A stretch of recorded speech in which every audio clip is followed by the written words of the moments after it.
magandang hapon ho mga boss, mga kaping, mga bunyog. Pasensya na ho, hindi ho ako nakapag-vlog kahapon. Napakalakas ho ng bagyo rito. Signal number 4 ho kami. Oo, kala ko tatangayin yung bubong ko eh. Pambihira oh. Sabi ni mama, Papa, magagawa natin dyan kung anuhin yan. Hindi, kako matibay ang pako niyan. Kaya naman, nagpapatawa ka pa, sabi niya.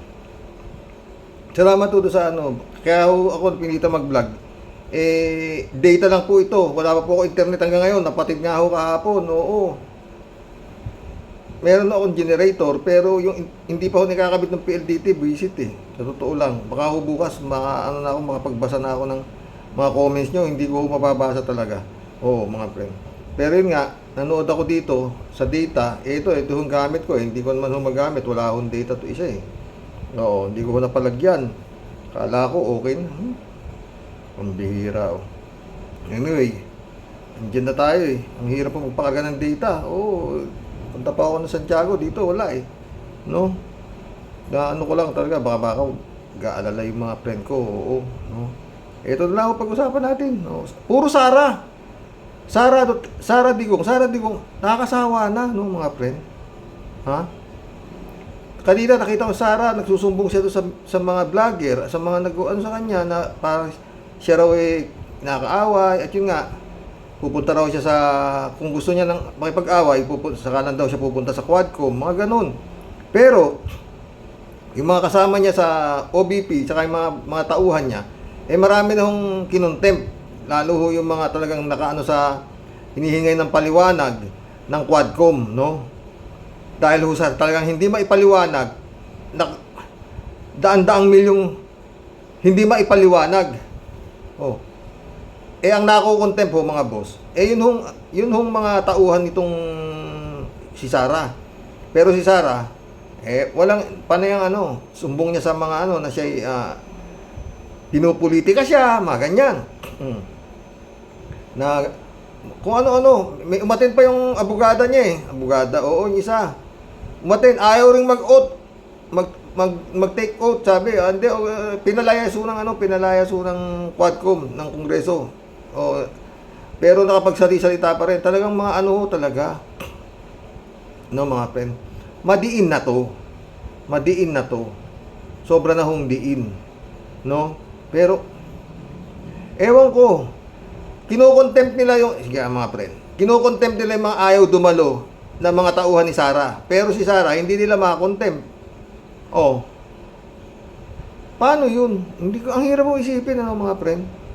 Ano ba sa inyo? Kinokontempt yung tauhan, yung amo hindi makakontempt, yung amo naman dakdak ng dakdak doon sa mga nag-i-issue ng contempt, doon sa mga kanyang mga tauhan na siya raw pinupolitika, ganito, kung ano-ano sinasabi. Mga boss. Ano yan? Ganon din si Digong. Ewan ko, pupunta raw sa Quadcom, kung ano-ano. Talagang wala hong tungkol ho sa ebidensya na nilustay ni Sara yung pera na daan-daang milyon na hindi maipaliwanag. Halos ang ebidensya hindi lang kapag puno na ang salop, apaw na ho yung salop. Hindi talaga maipaliwanag kung paano nilustay yung pera. Tapos yung mga resibong sinambit sa COA, puro bugus. Puro bugus yung mga resibo. Si General Acop, talagang buko na. Napapanood nyo naman, di ba? Ibig ko sabihin, alam na ho na ginarapal na sila, ginarapal na ang Pilipinas nitong si BP Sara, yung pera ni Juan de la Cruz, ginarapal na. Talagang maski saan mo silipin, ginarapal na. Anong ginagawa? Ano pang patawag, contempt, kukontemin yung mga taong pinapatawag nila. Meron pa ang balita, ito si Garma yata, nahuli, tumakas na, nahuli raw sa Amerika, yan yung grabe to, challenge ni Duterte, isang pa na ang kaso, isang patibong. Ito sinasabi, ito content ni Atty. Claire kahapon. Isang pa na raw yung kaso, kasuhan na raw siya. Yun nga ang gusto niya mangyari. Di ba, nung pa sinasabi niya, dito mo kasuhan. Pag dito siya kinasuhan, aabutin na ho ng lulumut, Bangkay na si Duterte, hindi pa natatapos ang kaso. Oh, di ba? Sa dami ng koneksyon ni Digong. Oh, ano? Wala ring napala yung mga sinasabing 30,000 biktima ng Duterte drug war, di ba? Oh. Ewan ko kung anong mangyayari dito, no? Pero parang wala akong ano eh. Oh, eto. Karamihan no ganito, itong si Sarang Duterte nito, oh. Ganyan ang itsura niya. Hindi ho mapaandar to kasi nga wala ho tong data. O, ayan ho siya, o. Yan, mga TikTok niya. Ang nakalagay dito, dapat ikaw na lang ang Pangulo ng ating bansa, Inday. Kasi, tama ang sinasabi mo. Wala talagang alam. Ang tinitira rito, si Bongbong, wala daw alam. Siya, marami siya alam na pagnanakaw. Wala talaga, kawawa itong Pilipinas. Oh. Grabe. O, ito naman. House lawmaker on request for lookout bulletin on OBP's officials Quadcom hearing. Oh. Ang inaano, lookout bulletin doon sa mga official daw ng OBP. Pinailan na ng contempt kahapon lang yata yung mga official na ano pa dewanted na. Oh. Ito na naman to isa. Patapusin mo muna ako, Hontiveros, Duterte class over unacceptable comments. Oh. Gandun lang oh. Hindi, yung mga inaano dati talaga kailangan ako magka-internet bukas. Talagang mag-aano na ako sa PLDT. Ha? Mga boss.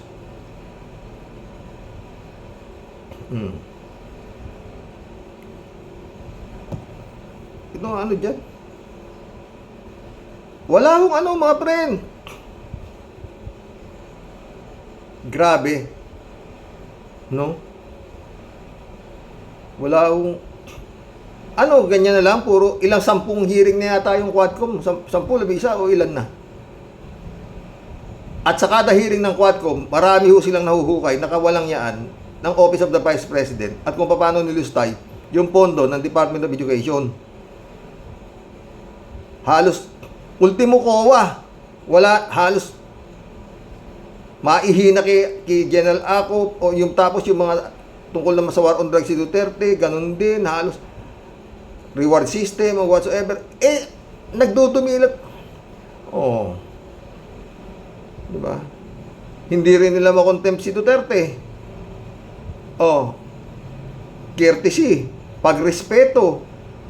Wala na ang immunity. Ano na? Ang tagal na ho, di ba? O, binababoy na sila ni Duterte. Nilirespeto pa rin nila si Duterte. Pinagmumura na sila. Pini-PI na sila. O ito, dadalo raw yata si Duterte sa Quadcom. Ewan ko kung kailan ha. O yan na naman, dadalo na daw ito ha. Dapat hindi na ito padaluhin eh. Dahil siguradong manggugol lang to eh. Pero ewan natin kung magiging ano. Sana dumalo. Makita natin ang tibay talaga ng mga kongresista natin. Kumpara sa mga senador, no? Doon sa nangyari sa pagdalo ni itong si Digong na bastos na walang ya. Siya nagsabi yan sa Senado. Tingnan natin kung kaya niya pa rin maging bastos at walang ya dito sa Kongreso. Yun lang yun mga friend, di ba? Oh. At least ano, baka naka-generator lang ako, baka mamaya maputol naman to. Ha? Shout out na lang po kila Friend Sherwin Sapeda, Kalat ni Baya, Jane Labayna, Marilo Castro oh. Pastor Jun Lagon. Hindi ko ako makapagbasa ng comments ngayon, pasensya. Kasi pagka nag-isang oras ako talaga dito, aabutin po talaga ng mahaba itong bagong pag-data ang gamit mo, hindi kagaya ng internet na madali lang. Maski isang oras, within a matter of half an hour, half an hour, naka-upload na. Ito, matagal ho itong data eh. Oh. Susubukan ko lang ho, no?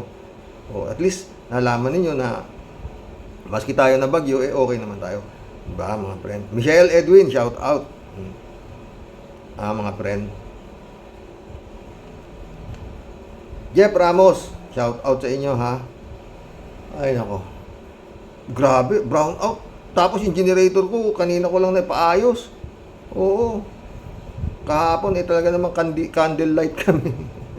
Yung generator ko. Pang ilaw lang ho yun, saka electric fan. Hindi ho pwede rin yung rep, ganyan. Hindi ho malaki. Pang emergency lang yung generator ko eh. Oo. Ito pwede ito. Kaya niya. Kaya lang nga ito, internet ko, hindi pa naasikaso itong PLDT na ito. Bukas talaga, umaga. Gagalit na naman ako na ito eh. O, sa totoo lang. Babayad ka na 1,700 buwan-buwan, tapos kasalanan ko ba yung naputol, di ba mga friend? PLDT na ito eh. Hindi ko, Shout out! Friend Amy Bingson, Dolor Garcia, shout out sa inyo mga boss. Brother Elias Isjo, shout out. Ay nako, hanggang dito na lang po. Oh. Hindi ko ako magtatagal. Yun lang mga boss. Kasi mamaya biglang bumrown out naman, bumigay yung generator ko eh. Magkaano pa ako nito. I-upload ko pa mga friend. Yun lang sa atin mga friend, di ba? Ang meron itong mag-ama na to. Binababoy na kayo, Kongreso, Senado. Nung mag-ama na to, wala pa rin kayo.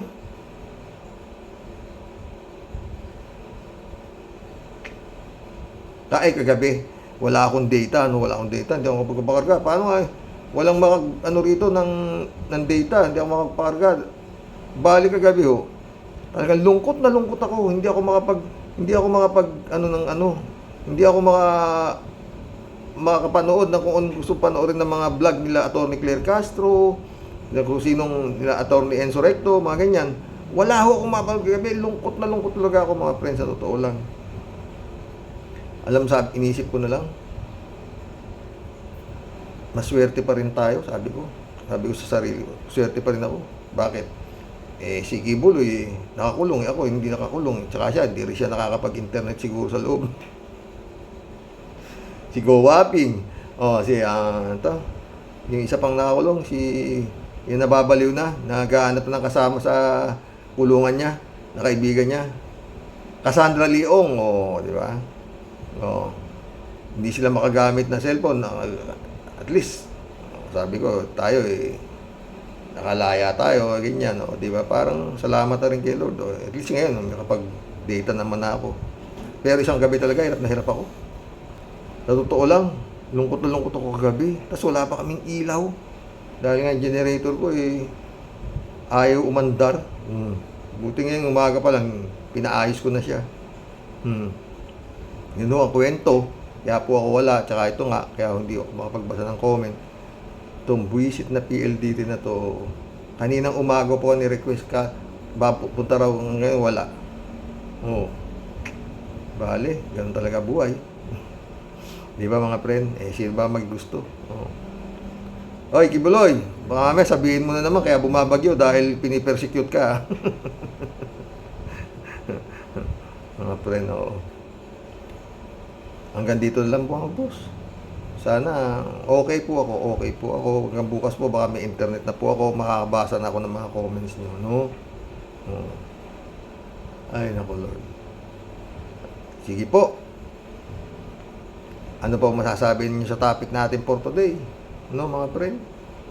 Ano meron dito sa Duterte mag-ama na to? At ang respeto ninyo hindi nyo ma-contempt. Gaya ng Senado, no? Kung hindi nyo rin lang kaya yung mag-ama na yan, no? Ibigay nyo na si Digong sa ICC. Ganun lang kadali yun. His Excellency. At mag-rejoin na tayo sa ICC. Gaya ng gusto mangyari ni Coco Pimentel. Di ba mga friend?